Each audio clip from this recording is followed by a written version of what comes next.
In the muddy trenches of World War I, a strange yellowish mist would often drift toward the soldiers. Before they even realized what was happening, their lungs would start to burn with an unbearable heat. Mustard gas didn't kill quickly. It literally melted a person from the inside out.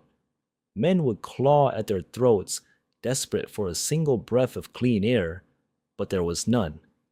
It wasn't just a death, it was hours of slow, agonizing torture. This was the moment the world realized that, in modern war, even the air you breathe could be turned into a weapon.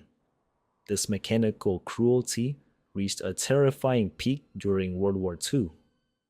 Imagine a factory, but instead of making products, it was designed specifically to kill people. In the concentration camps, victims were stripped of their names and turned into mere numbers. The most haunting part was the silence of the gas chambers. From outside, you couldn't hear the screams, but inside, hundreds of people would turn blue and die within minutes. The use of Zyklon B gas was a cold, calculated, and assembly line way to commit genocide. It showed a side of human nature so dark that the world had never seen anything like it before. But this darkness wasn't just limited to Europe. In Japan, at a secret facility known as Unit 731, things happened that are still hard to believe today. They performed horrific biological experiments on living people in the name of science. Doctors would cut people open without any anesthesia or inject deadly plagues into healthy victims just to see what would happen. For these people, death was a mercy they prayed for, because their daily reality was a living hell.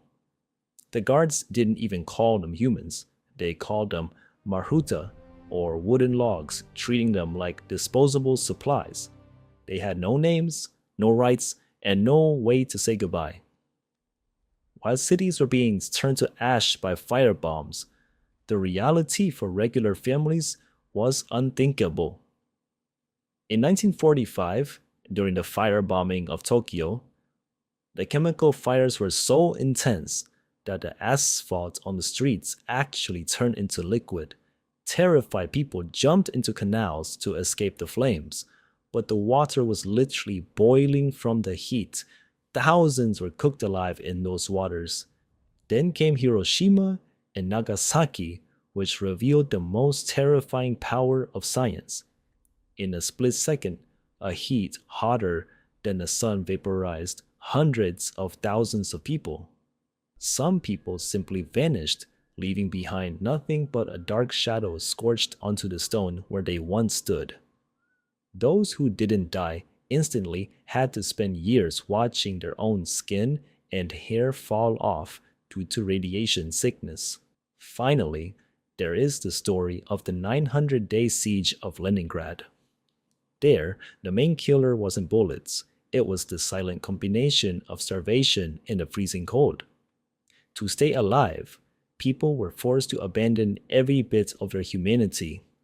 When the dogs, cats, and even the rats were all eaten, starving people did the unthinkable and began preying on each other. Personal diaries from that time are heartbreaking. They are often just lists of names followed by the dates each family member died. These horrors remind us that underneath our civilization, a terrifying violence can still hide.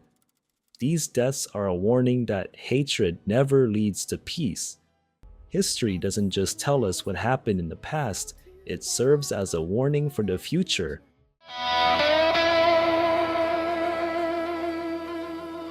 Almost gone.